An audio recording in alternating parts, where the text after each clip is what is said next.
প্রিয় প্রণয়িনী 2 জান্নাত নুসরাত পর্ব 40 শেষ অংশ। ইশরাত ওয়াশরুম থেকে বের হয়ে হাতের তোয়ালি দিয়ে আলগোছে মুখ মুছে নিয়ে সামনের মিররের দিকে অগ্রসর হলো। যেতে যেতে কাউচের উপর সামান্য ভিজে তোয়ালিটা রেখে দিল। আয়নার সামনে দাঁড়িয়ে চুলে চিরুনি চালাতে চালাতে একবার চোখ তুলে তাকালো পেছনে দাঁড়িয়ে থাকা জাইনের দিকে। জাইন রুমে প্রবেশ করার পর থেকে এমনই দাঁড়িয়ে আছে। এবার ইশরাত ভ্রু নাচিয়ে জানতে চাইল, কি হয়েছে? খাম্বার মতো দাঁড়িয়ে আছেন কেন? জাইন কথা বলল না।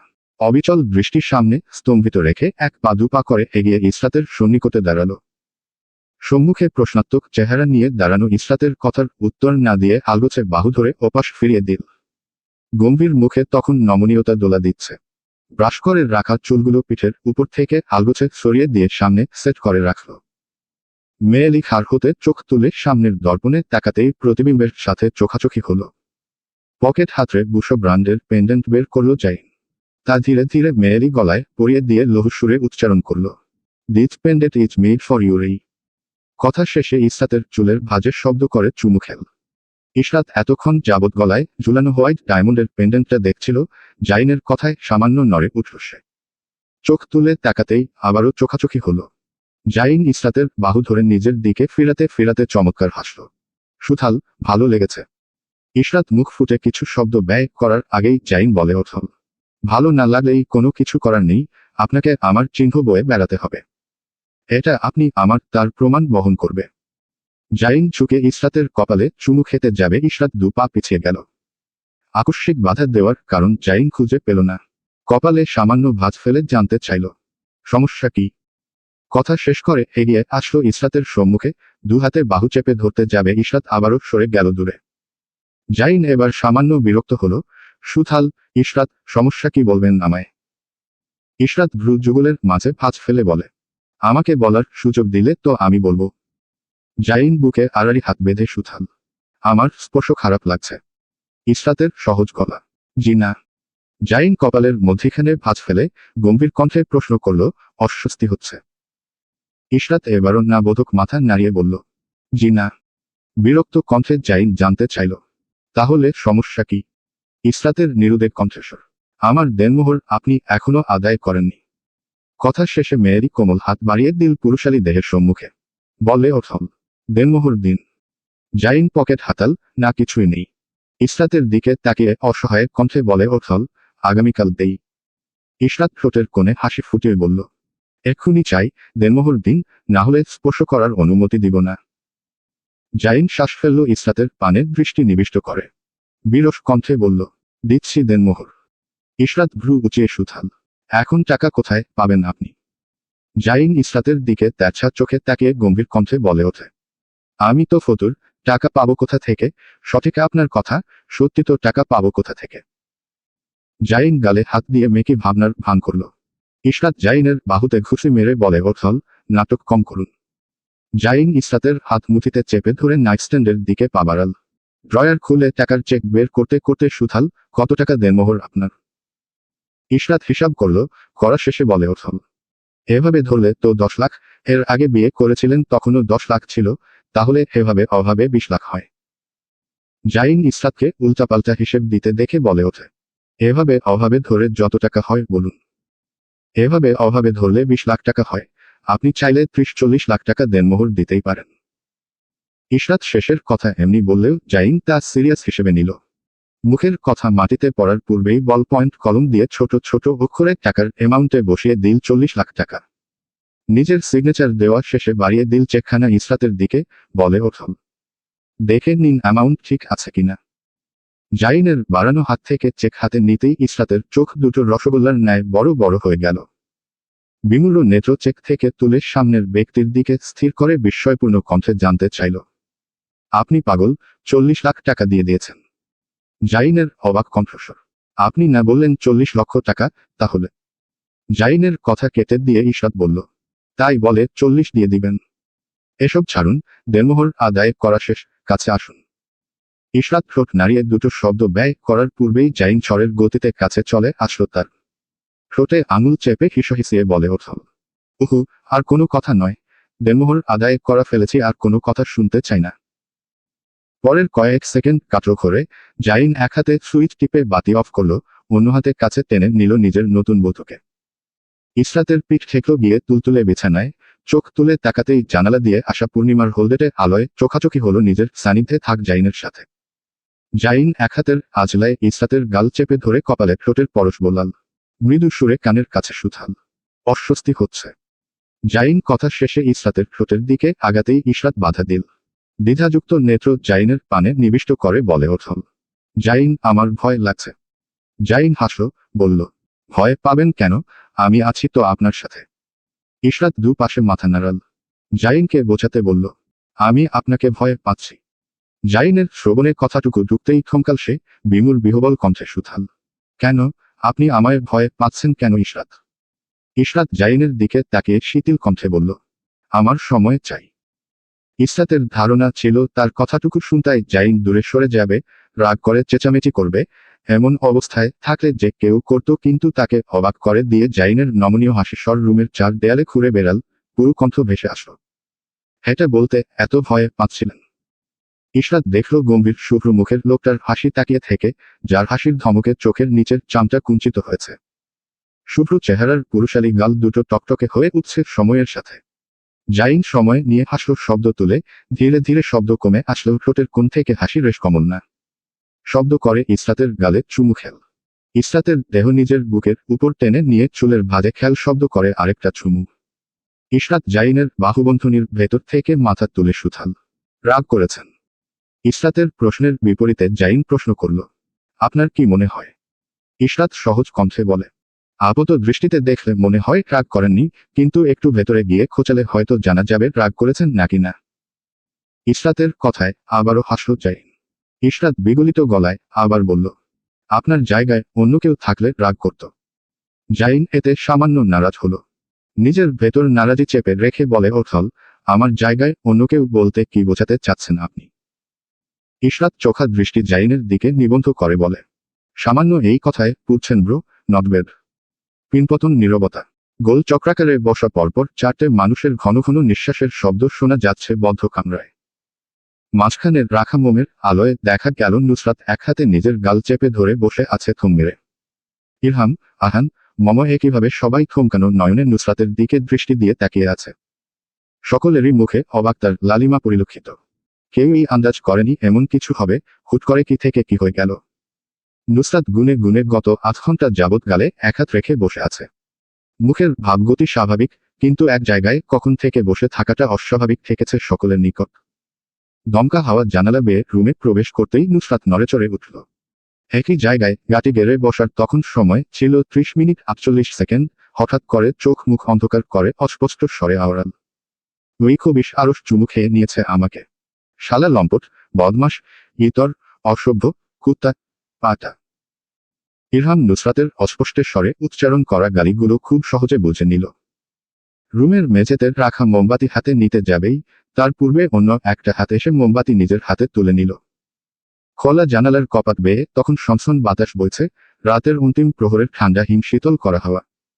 পুরো রুমজুড়ে ব্ল্যাকবেরি এর মিষ্টি গন্ধে ছেয়ে গেছে, সাথে পুরুষালী শরীরের মাস্কি কুস্তুরির সুগন্ধি। বেসামাল বাতাসে প্রায় নিভু নিভু মোমের জ্যোতি। প্রকাণ্ড জুড়ে কোথাও একটা বাজ পড়ার সাথেই পুরো রুম রক্তবর্ণের লাল হয়ে গেল। মম চিৎকার করে উঠে যাকে কাছে পেল তাকেই আষ্টেপৃষ্ঠে জড়িয়ে ধরল। আহান নিজের পাশে বসা ইরহামকে জড়িয়ে ধরে বিড়বিড়িয়ে পড়ল, লা হাওলা কুওয়াতা ইল্লা বিল্লাহিল আলিউল আজিম। ঝনঝন শব্দে বৃষ্টি পড়ছে তখন লাগাতার বাহিরে। প্রকাণ্ড জোরের বাজ পড়ার শব্দ ভেদ করে নুসরাতের কানের কাছ দিয়ে বয়ে গেল পুরুষালী লুহুস্বর, জাস্ট একটা চুমু গালে খাওয়ায় আপনি গুনে গুনে 30 মিনিট 48 সেকেন্ড নিশ্চুপ ছিলেন, তাহলে আমার উচিত নয় কি প্রতিদিন 24 ঘন্টায় 48টা করে চুমু খাওয়া? নুসরাত বিরক্তিতে ভ্রুগোছাল হিসহিসিয়ে বলে ওঠল, আর একটা চুমু খাওয়ার ধান্দা করলে ঠোঁট কেটে কাকড়াকে দিয়ে দিব। ওহ তাই নাকি? আরশ নুসরাতের দিকে কাঁধ বাঁকিয়ে এগিয়ে গিয়ে জিজ্ঞেস করল প্রশ্নটা। নুসরাত গাম্ভীর্যের সাথে বলে ওঠল, জি হ্যাঁ, তাই। আরশ গাল ফেলে ঈষৎ বাঁকা হাসল। চোখ মুখে তখন দুষ্টুমি খেলা করছে। নুসরাতের কথা বলা শেষ হতেই আলগোছে দ্বিতীয়বারের মতো গালে চুমু খেল। সন্তপর্ণে সরে আসতে আসতে মৃদু স্বরে নুসরাতের কানের নিকট নিজস্ব ভঙ্গিমায় বলে ওঠে, তুমি কিছুই করতে পারবে না নুসরাত নাসির, তোমার উপর আমার সবথেকে বেশি অধিকার। Remember that you are my wife, legal wedded wife. রিসেপশনের আয়োজনে সকলেই ব্যস্ত। ডেকচির আওয়াজ ভেসে আসছে সৈয়দ বাড়ি থেকে দূরে খালি প্লট হতে। নাসির মঞ্জিলের সামনে পার্কিং করে রাখা গাড়িগুলো আজ সরানো হচ্ছে সেখানে থেকে। ইভেন্ট ম্যানেজমেন্টের লোকেরা রিসেপশনের ভেন্যু সেট করছে, আর তদারকিতে আছে আরশ, ইরহাম, আহান, এমনকি বর নিচেও। কিছুক্ষণ পরপর শোনা যাচ্ছে নুসরাতের গলা ফাটানো চিৎকার, এভাবে না করে এভাবে করুন বলে শাসাচ্ছে। অনেকক্ষণ চিৎকার করে যখন নিজের ইচ্ছা অনুসারে কাজ সম্পাদন করাতে পারল না নুসরাত, তখন নিজেই লোকটাকে নিচে নামিয়ে উঠে দাঁড়ালো মুয়ের উপর। সুন্দর মতো কাঁচা ফুলগুলো ডাবল সাইডেড টেপ দিয়ে আটকে দিয়ে লাফিয়ে নিচে নেমে এলো। হাত ছেড়ে বলে ওঠো, এভাবে লাগাতে হয় ফুল, বুঝেছে? নুসরাত কথা শেষ করতে পারল না, তার সামনে দাঁড়ানো শটান দেহি আরশ ঝুঁকে আসলো নিচের দিকে, সুগভীর কণ্ঠস্বরে বলে ওঠো। না বুঝিনি, বুঝিয়ে বলুন প্লিজ। নুসরাত আরশের কথা কানে তুলল না, এক প্রকার দৌড়ে ওই স্থান থেকে পালালো। বিড়বিড় করলো এমনভাবে দূরে দাঁড়ানো ইভেন্ট ম্যানেজমেন্টের ম্যানেজার শুনে ফেলল তার বিড়বিড়িয়ে বলা কথাটুকু। সে বলছে, আরশ ভাইয়ের মাথা খারাপ হয়ে গেছে, এই ব্যাটা তো ইমরান হাশমিকে পেছনে ফেলে দিচ্ছে অসভ্যতায়। দিনটুকু কেটে গেল ব্যস্ততায়, সকালের পর আর নুসরাতের দেখা পেল না আরশ। তার থেকে লুকিয়ে চুরিয়ে থাকল সে। সন্ধ্যার সময় থেকে শুরু হলো বাহির থেকে আনা বাবুচিদের রান্নার তোড়জোড়। কিছু মহিলাদের আনা হলো পেঁয়াজ, রসুন, আদা ভাটার জন্য। বাড়ির মহিলারাও তখন হাতে হাতে কাজ এগিয়ে দিচ্ছিল সবাই। রিসেপশন শুরু হলো সন্ধ্যা আজান শেষ হতেই। পেস্টেল ব্লু কালার গ্রাউন্ড পরিহিত ইসরাতকে যখন ভেন্যুতে নিয়ে আসা হলো তখন রংবেরঙের আলোয় আঁকে অপসরার মতো সুন্দর লাগলো। বংশীয় ঐতিহ্যে গৌরবপূর্ণ মানুষের ভেতর এক আলাদা আলোকসজ্জার সৃষ্টি হলো। জাইনের পরনে তখন সুটকোট, পুরুষালী চাপাদারি বিশিষ্ট মুখটা থেকে অস্বৈরিক জ্যোতি ছড়াচ্ছে। সুন্দর করে ব্রাইড গ্রুমকে ওয়েলকাম করা হলো ভেন্যুতে। বাফেটে যেমন খাবার সাজানো থাকে তেমনি একপাশে সুন্দর মতো করে সাজানো হলো খাবার। দূর হতে তখন বাতাসে ভেসে আসছে বিরিয়ানির খুশবু। অনুষ্ঠান যখন শুরুর দিকে তখনই বাঁধল বিপত্তি, দেখা গেল টিস্যুর কমতি, সাথে বিদ্যুতের সমস্যার জন্য বারবার আলো জ্বলছে নিচ্ছে। টিস্যু আনার জন্য নাজমিন বেগম পাঠাতে চাইলেন আহানকে, সৌরভী আগ বাড়িয়ে বলে ওঠল, আমি নিয়ে আসছি। সকলে মাথা নাড়িয়ে সাই দিল টিস্যু আনতে যাওয়ার জন্য, এর মধ্যে বিঘ্ন সৃষ্টি করতে চাইলেন নিজাম শিকদার। নাতনিকে চোখ রাঙিয়ে বাধা দেওয়ার প্রচেষ্টা করলেন, সৌরভী সেসবের তোয়াক্কা না করে হেলে দুলে দ্রুত পদক্ষেপে অগ্রসর হল নাসির মঞ্জিলের উদ্দেশ্যে। রাত 8টা থেকে বিদ্যুতের সমস্যা দেখা দিয়েছে নাসির মঞ্জিলে, এত জ্বালাতন করছে কেন আজ তার কারণ কেউই খুঁজে পেল না। নুসরাত মনে করল মেইন সুইচে তারে কোনো সমস্যা দেখা দিয়েছে, তাই নিজেই মেইন সুইচ চেক করতে লেগে পড়ল। ইরহামকে নাসির মঞ্জিলে যাওয়ার কথা বললে সে সাফসাফ না করে দিল, সে যাবে না, কিন্তু নুসরাতের জোরাজুরিতে হার মেনে যেতে বাধ্য হলো। তারপরেও শুনতে হলো নুসরাতের কান চাচানো কথা, যা শালা, মেইন সুইচের সমস্যা দেখা দিচ্ছে, স্ক্রু ড্রাইভার নিয়ে আয়, পরে ব্লাস্ট হয়ে যাবে, দেখি খুঁটিয়ে মেইন সুইচে কি সমস্যা। ইরহাম নুসরাতকে বোঝাতে পারল না যে মেইন সুইচে কোনো সমস্যা নেই, কিন্তু নুসরাত বুঝতে যেন চায় না, কানে তুলো গুজে বলল, যেতে বলছি না তোকে, যাবি তুই। ইরহাম নাক ছিটকে নাসির মঞ্জিলের ভেতর যেতে যেতে সতর্ক কণ্ঠে আওড়ায়, পণ্ডিতি করবি না একদম, আমি না আসার আগ পর্যন্ত, পরে দেখা যাবে পুরো ভেন্যুর আলো চলে গেছে। নুসরাত অহংকার দেখিয়ে বলে, আমাকে একদম নেগলেট করবি না ইরহাম, আমি সব পারি। এই নুসরাতের বাহাতের খেল কারেন্টের জিনিস ঠিক করা। হো বোন, এটা তো গাড়ির চাকা, তুমি একটা খুলে আরেকটা লাগাই দিলা। নুসরাত বিরক্ত হয়ে খ্যাক করে উঠল, বলল, জ্ঞান না ছেড়ে স্ক্রু ড্রাইভার নিয়ে আয়। ইরহাম যেতে যেতে আবারও সতর্ক কিরণ দিয়ে গেল, পণ্ডিতি করবি না বলে দিলাম। নুসরাত ইরহামের কথা শোনার পাত্রী, সে চোখা দৃষ্টিতে তাকিয়ে মেইন সুইচ লক্ষ্য করল। অনেকক্ষণ যাবৎ লক্ষ্য করল কোমরে হাত দিয়ে, ইরহামের অপেক্ষায় হাফসাফ করল, না আসো না ইরহাম। ইরহামকে মেসেজ দিল, সে রিপ্লেতে বলল, আসতেছি ভাই। পুরো বাড়ি অন্ধকার করে রাখা, আর ওই বুয়ারাও আসর জমাইছে বাড়ির বাহিরে, ওদের পাশ কাটিয়ে যেতে সময় লাগছে। নুসরাত লিখল, তুই ওদের সাথে ফ্লার্ট শুরু করেছিস, সেটা বল না। ইরহাম মুখ মোচন মারার ইমোজি পাঠালো, টাইপিং করলো, তোর মতো পাইলি। এরপর আর নুসরাতের মেসেজ দেখল না, মোবাইলের সাইড টিপে বন্ধ করে দিল। ফ্ল্যাশ লাইট জ্বালিয়ে ড্রয়িং রুমে সুইচ টিপে লাইট জ্বালাল। ধীর পায়ে অগ্রসর হলো স্টোর রুমে। স্টোর রুমের ভেতর পা রাখতেই সৌরভীর সাথে চোখাচোখি হলো। কেউ কাউকে বিশেষ পাত্তা না দিয়ে নিজ নিজ কাজে ব্যস্ত হয়ে উঠল। সৌরভী দু হাতে টিস্যু নিয়ে যখনই অগ্রসর হলো সামনের দিকে তখনই পুরো স্টোর রুম সহ বাড়ি অন্ধকারে ডুবে গেল।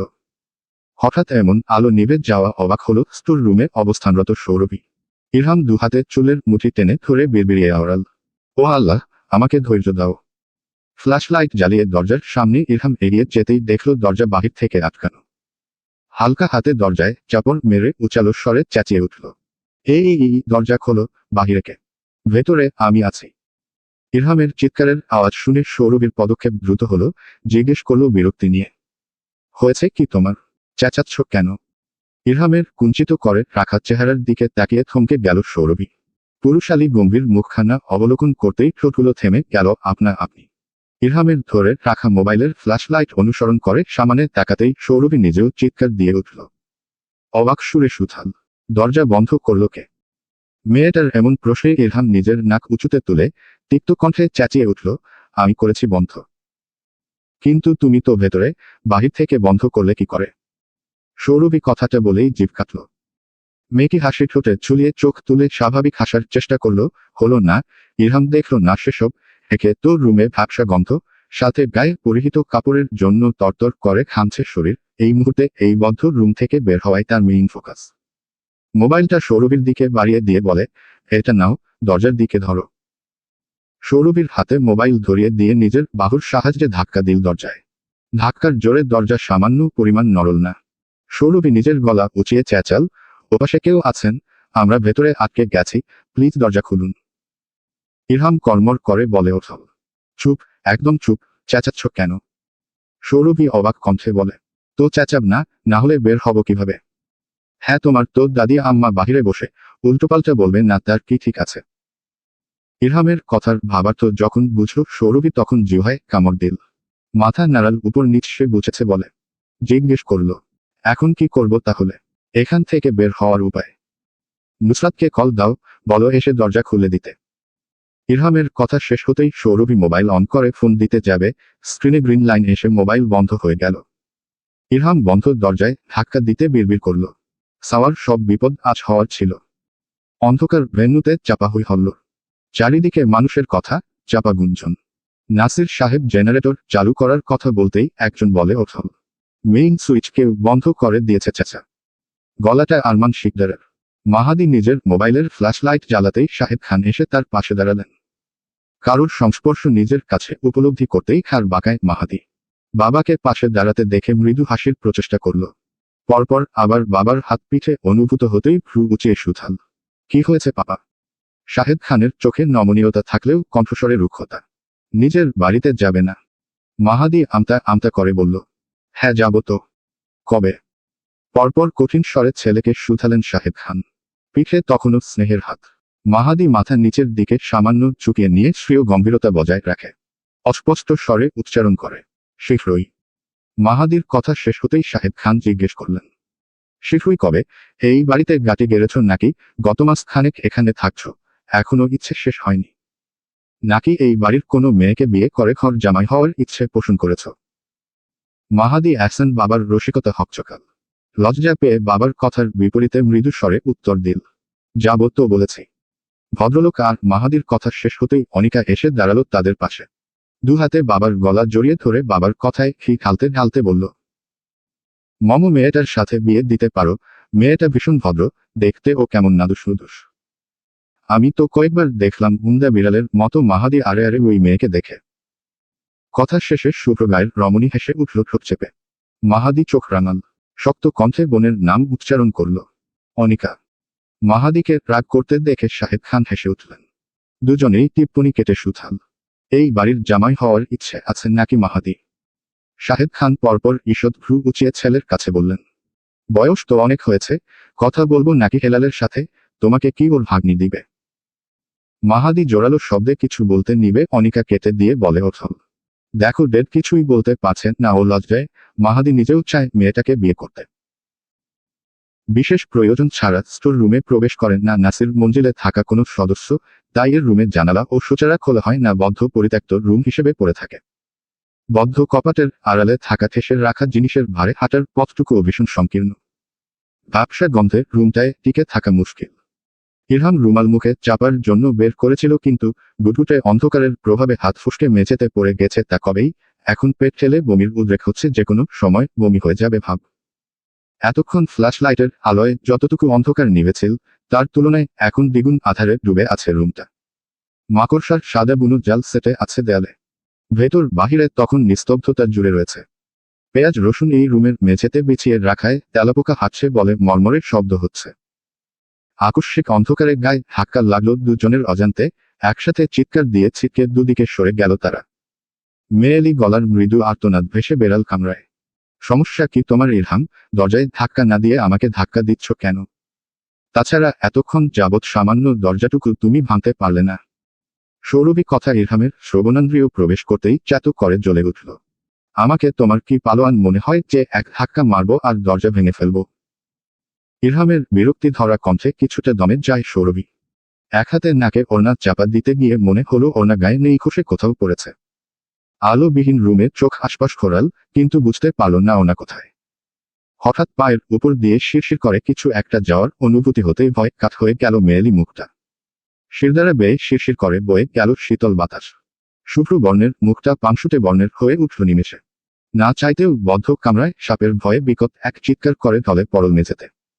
গাটুকু মেঝে স্পর্শ করতেই উচালো শব্দ হলো। ইরহাম দরজায় ধাক্কা দিচ্ছিল বাহুর সাহায্যে। এই অন্ধকারে কবে মেয়েটা তার পাশ থেকে সরে গেছে টেরও পায়নি সে। যখন আত্মচিৎকারের শব্দ কান ভেদ করল তখন অনেক দেরি। স্টোর রুমের মৃদু আলোর বাল্ব জ্বলে উঠেছে, সাথে সাথে আলোকিত হয়েছে রুমটা। বাহির থেকে দরজা খোলার মর্মরের শব্দে চোখ তুলে দরজার ওপাশে তাকাতেই ইরহামের চোখাচোখি জন কয়েক মহিলার সাথে, যারা দরজার কপাট খুলে দিয়েছেন, আর একই সাথে তাদের সন্দেহী নজর ছেলে মেয়ে দুটোর দিকে নিবিষ্ট। কুমার কুমারী ছেলে মেয়ে একই রুমে বদ্ধ অবস্থায় পড়ে ছিল তা তারা স্বাভাবিক মনোভাবে নিতে পারল না। মনে করল ছেলেটা মেয়েটার সাথে জোর জবরদস্তি করে খারাপ কিছু করার চেষ্টা করেছে। মেয়েটা হয়তো নিজের ইজ্জত বাঁচানোর ভয়ে জ্ঞান হারিয়ে ফেলেছে। আকরিক অর্থে ইরহামের কাপড় ঠিক থাকলে ও মেঝেতে পড়ে থাকা জ্ঞানহীন সৌরভী গা জড়িয়ে থাকা কাপড়ের ঠিক নেই। ওড়না খসে পড়ে আছে একপাশ তো অন্য পাশের নারী শরীর, বড় গলার কাপড় হওয়ার ধরন বক্ষ বিভাজনের একটু অংশ দেখা যাচ্ছে।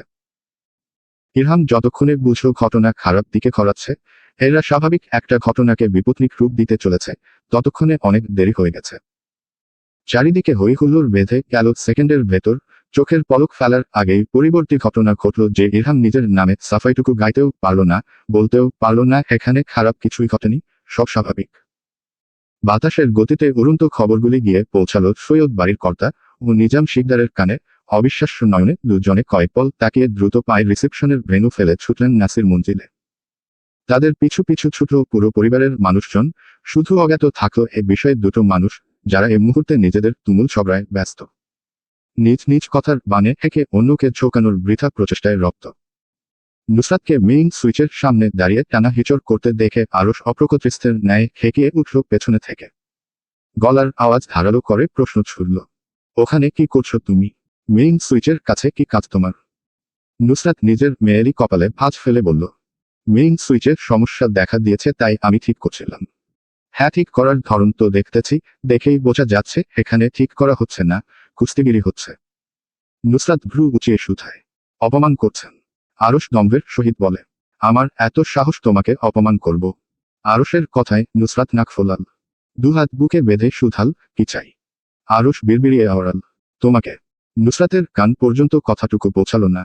খ্যাক খ্যাক করে জানতে চাইল, কি? কিছু না। আরশ নুসরাতকে মেইন সুইচের সামনে থেকে সরিয়ে দিয়ে ফ্ল্যাশ লাইট তুলে ধরল সেখানে।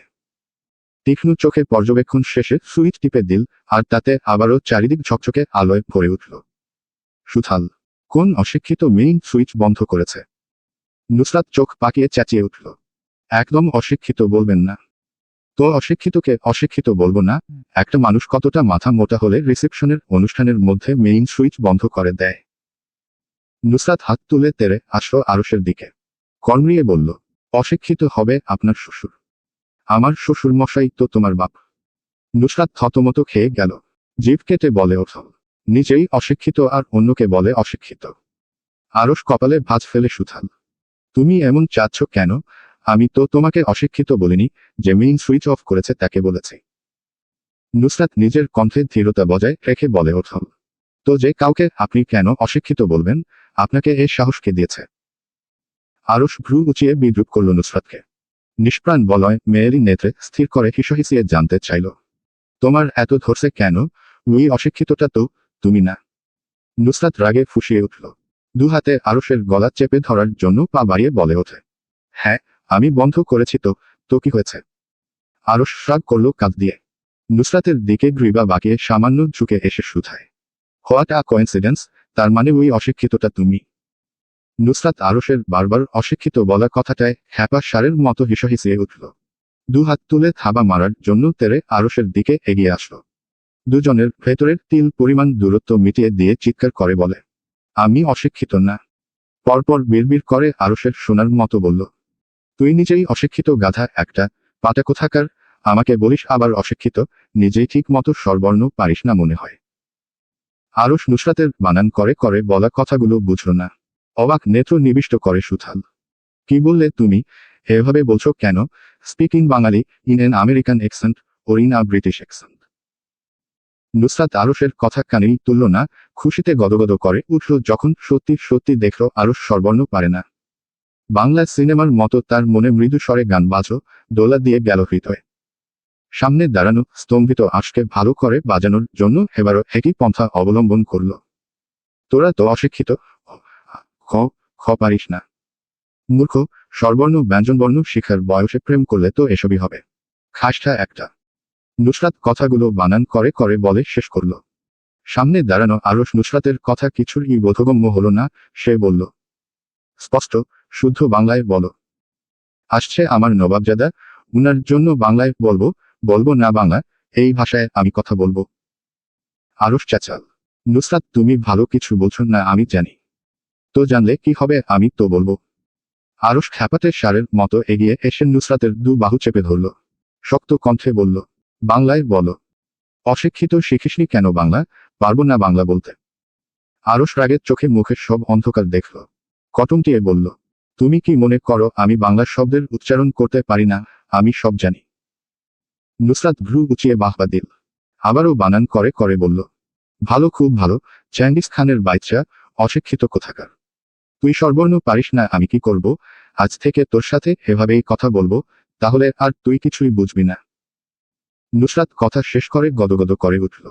নিজেকে বাহবা দিল কিভাবে এই ব্যাটাকে জব্দ করছে। আশকে বিদ্রুপ করে নিজ মনে বিড়বিড় করে, শিখিসনি কেন স্বরবর্ণ ব্যঞ্জনবর্ণ, এভার বোঝ ব্যাটা।